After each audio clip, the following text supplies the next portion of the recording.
दुनिया के सबसे खतरनाक आतंकवादी संगठन आईएसआईएस के सरगना अबू इब्राहिम अल हाशिमी अल कुरैशी को अमेरिकी फौज ने 3 फरवरी को मौत के घाट उतार दिया।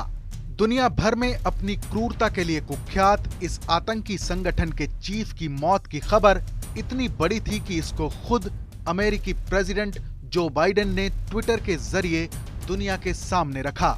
ठीक वैसे ही जैसे साल 2011 में तब के अमेरिकी राष्ट्रपति ने अल-कायदा के सरगना ओसामा बिन लादेन की मौत की जानकारी दी थी।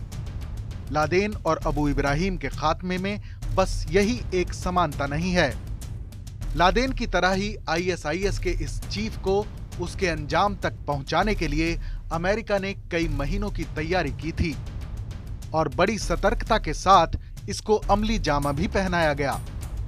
समाचार एजेंसी रॉयटर्स की खबर के मुताबिक इस ऑपरेशन के हर पड़ाव पर अमेरिकी प्रेसिडेंट जो बाइडेन को भी जानकारी दी गई थी और अंत में उनकी मंजूरी मिलने के बाद ही इस बेहद गोपनीय ऑपरेशन को कामयाबी के साथ अंजाम तक पहुंचाया गया।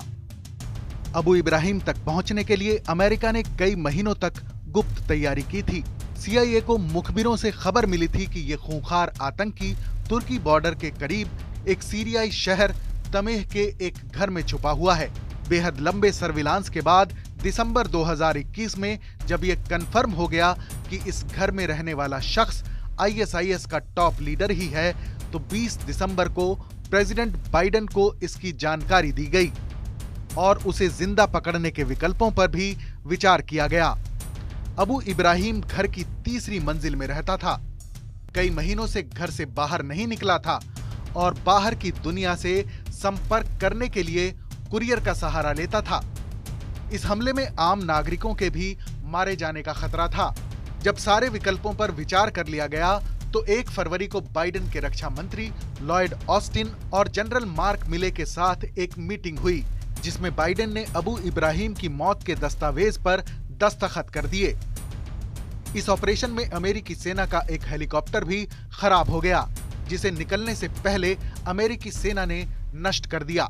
इस पूरे ऑपरेशन की जानकारी अमेरिका की टॉप लीडरशिप को रियल टाइम में दी गई और बाइडेन के अलावा वाइस प्रेसिडेंट कमला हैरिस समेत सिक्योरिटी से जुड़े बड़े अधिकारियों ने इसे सिचुएशन रूम में बैठकर लाइव देखा और आखिर में अबू इब्राहिम की मौत के बाद बायोमेट्रिक डेटा का इस्तेमाल करके उसकी शिनाख्त की गई। कुरैशी ने अमेरिकी फौज की गिरफ्त में आने से पहले खुद को धमाके से उड़ा लिया। इस धमाके में उसके साथ उसकी 2 पत्नी और एक बच्चा भी मारे गए। कुरैशी आईएसआईएस के चीफ रहे बगदादी का दाहिना हाथ था और आईएसआईएस के कुछ बड़े हमलों की योजना में शामिल रहा था।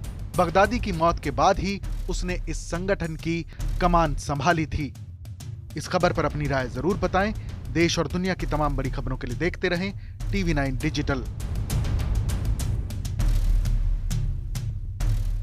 कोरोना धर्म नहीं देखता, जात नहीं देखता, अमीर गरीब ऊंच नीच नहीं देखता। कोरोना सिर्फ मौका देखता है, लेकिन आप उसे मौका मत दीजिए। बस इतना कीजिए, जब कभी दफ्तर से बाजार से घर लौटिए तो इतना ख्याल जरूर रखिए कहीं आपके साथ कोरोना आपके घर तो नहीं जा रहा।